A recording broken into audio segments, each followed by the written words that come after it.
Bonjour ou bonsoir et bienvenue. Cette vidéo vous est proposée par les cours privés Sciences Po. Je suis Monsieur Bertrand et nous allons voir ensemble cette fiche de révision consacrée à la fonction exponentielle. Sur la structure, nous allons procéder de la même manière que pour la fiche précédente, sur la fonction logarithme. Alors, grand A, ensemble de définitions et valeurs remarquables. Je rappelle qu'un ensemble de définitions, c'est l'ensemble des réels pour lesquels il existe une image par la fonction. Dans le cas de la fonction exponentielle, l'ensemble de définitions est égal à R, c'est-à-dire l'ensemble des réels en entier. C'est également l'intervalle moins l'infini plus l'infini. Pour tout réel x, exponentielle de x est égal à e exposant x. Donc, pour tout réel x, exponentielle de x est strictement positif. Voyons maintenant quelques valeurs remarquables. Exponentielle de 0 est égale à e exposant 0 qui est égal à 1. Exponentielle de 1 est égale à e exposant 1 qui est égal à e, qui est environ égal à 2,718, je le rappelle. Nous allons revoir les deux formules présentes dans la fiche précédente sur les logarithmes. Pour tout réel x, log d'exponentielle de x est égal à x. Et pour tout x appartenant à l'intervalle ouvert 0 plus l'infini, exponentielle de log de x est égal à x. Alors, grand 2, limite de référence. Il y a d'abord les deux limites aux bornes de l'ensemble de définition. La limite quand x tend vers moins l'infini d'exponentielle de x est égale à 0. La limite quand x tend vers plus l'infini d'exponentielle de x est égale à plus l'infini. Mais il existe d'autres limites de référence. Tout d'abord, la limite quand x tend vers plus l'infini d'exponentielle de x sur x est égale à plus l'infini. Cette limite est due à la croissance comparée. La limite quand x tend vers moins l'infini de x fois exponentielle de x est égale à 0. Cette limite se justifie par un changement de variable et elle est également liée à la croissance comparée. La limite quand x tend vers 0 d'exponentielle de x moins 1 sur x est égale à 1. Alors cette limite se justifie par le programme de première S et la définition de nombres dérivés. Justement, grand 3, dérivés et tableau de variation. Pour tout réel x, la dérivée d'exponentielle de x est elle-même, c'est-à-dire exponentielle de x. Et si u est une fonction, pour tout x appartenant à son domaine de définition, on a la dérivée d'exponentielle de u de x est égale à u' de x fois exponentielle de u de x. Tableau de variation.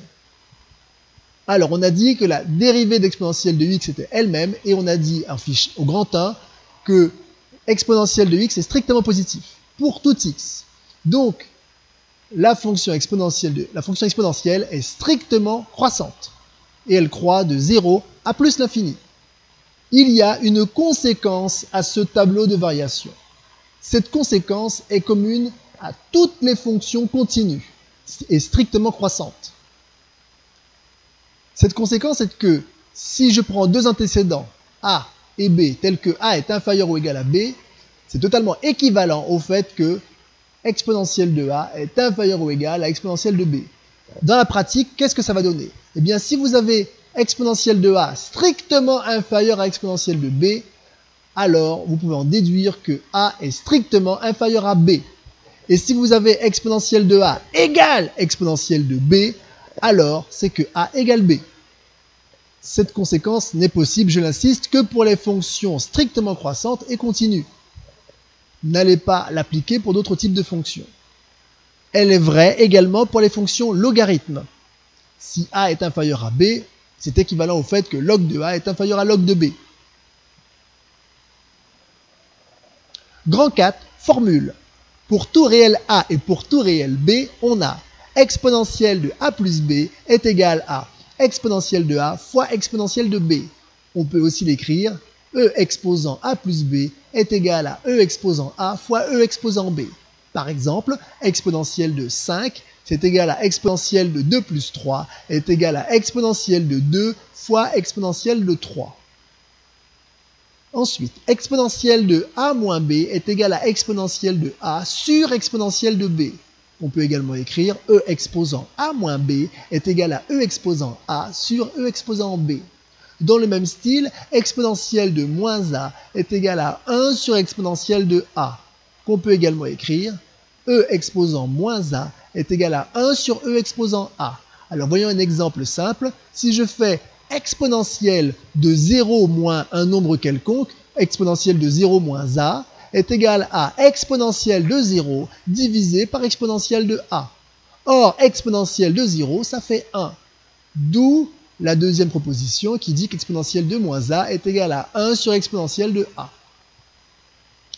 Ensuite, exponentielle du produit AB est égal à exponentielle de a, le tout exposant b, que l'on peut noter, comme vous le voyez ici, exponentielle de a avec le b au-dessus en exposant de la fonction. On peut aussi écrire e exposant a fois b est égal à e exposant a, le tout exposant b. Voilà, c'est tout pour aujourd'hui. Si vous avez des questions, n'hésitez pas à les laisser en commentaire. Et puis, sinon, vous pouvez nous envoyer un email à l'adresse suivante: sciencespro.guyane@gmail.com. Et surtout, n'oubliez pas, abonnez-vous. Au revoir, à bientôt.